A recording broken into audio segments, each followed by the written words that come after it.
ক্ষেপণাস্ত্র প্রকল্পে ইরান 2 হাত খুলে বিনিয়োগ করছে। দীর্ঘমেয়াদী ব্যালিস্টিক ক্ষেপণাস্ত্র কর্মসূচির মধ্যে আছে এমাদ। এই ক্ষেপণাস্ত্রটি একটি উন্নত সংস্করণ যা শাহাব 3 ক্ষেপণাস্ত্রের পরবর্তী ধাপ হিসেবে বিবেচিত হয়। তবে ওয়াশিংটন পোস্টের প্রতিবেদনে বলা হয়েছে ইরানের ক্ষেপণাস্ত্রের নির্ভুলতা উল্লেখযোগ্যভাবে কম বলে দেখা গেছে।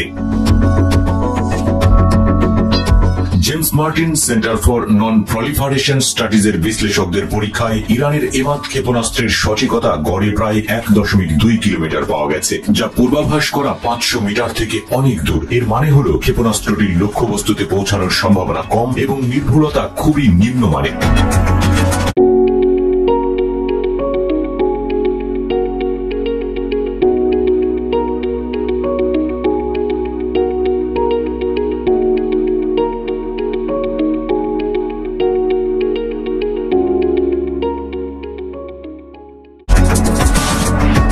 যুক্তরাষ্ট্র ও অন্যান্য পশ্চিমা দেশগুলি রিপোর্ট করেছে ইরানের প্রায় অর্ধেক ক্ষেপণাস্ত্র উৎক্ষেপণে ব্যর্থ হয়েছে বা লক্ষ্যবস্তুতে পৌঁছানোর আগেই বিধ্বস্ত হয়েছে। এই তথ্যটি ইরানের ক্ষেপণাস্ত্র অস্ত্রাগারের সামর্থ্যকে প্রশ্নবিদ্ধ করেছে। এছাড়া বেশ কিছু ড্রোনও গুলি করে ভূপাতিত করা হয়েছে, যা ইরানের সামরিক সক্ষমতার ঘাটতি কমতে নির্দেশ করে। ইরান এবং ইসরায়েলের মধ্যে প্রায় 1000 কিলোমিটার দূরত্ব রয়েছে। এই বৃহৎ দূরত্বে ক্ষেপণাস্ত্রের নির্ভুলতা আরো বড় চ্যালেঞ্জের মুখোমুখি হয়। বাতাস, আবহাওয়া এবং অন্যান্য পরিবেশগত প্রভাব ক্ষেপণাস্ত্রের নির্ভুলতাকে প্রভাবিত করতে পারে, যা একটি বড় উদ্বেগের বিষয়।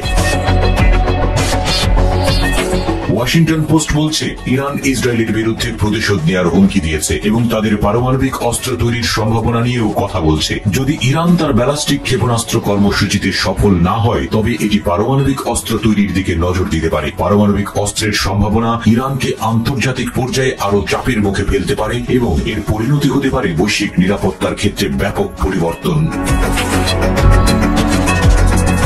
ইরানের বর্তমান ক্ষেপণাস্ত্র কর্মসূচির দুর্বলতা সত্ত্বেও ইসরায়েল এবং অন্যান্য দেশগুলোর জন্য একটি নিরাপত্তা উদ্বেগ তৈরি করতে পারে। ইরান যদি দূরবর্তী হামলা চালাতে সক্ষম না হয়, তবে তারা অন্যান্য কৌশল যেমন তাদের মিত্র মিলিশিয়াকে ব্যবহারের দিকে যেতে পারে। হিজবুল্লাহ এবং হুতি বিদ্রোহীদের মতো মিত্রদের সহায়তায় ইরান ইসরায়েলের বিরুদ্ধে আক্রমণের পরিকল্পনা করতে পারে।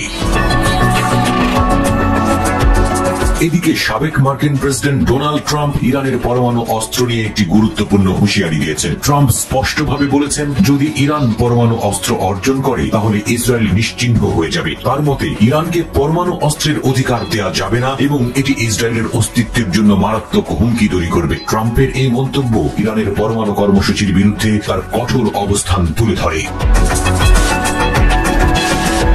ট্রাম্পের অভিযোগ, বর্তমান প্রেসিডেন্ট জো বাইডেনের প্রশাসন ইরানের প্রতি নম্র নীতি গ্রহণ করেছে, যা ইরানকে আরো শক্তিশালী করে তুলেছে এবং ইরানের তেল বিক্রি বৃদ্ধির মাধ্যমে দেশটির অর্থনৈতিক শক্তি বৃদ্ধি পেয়েছে।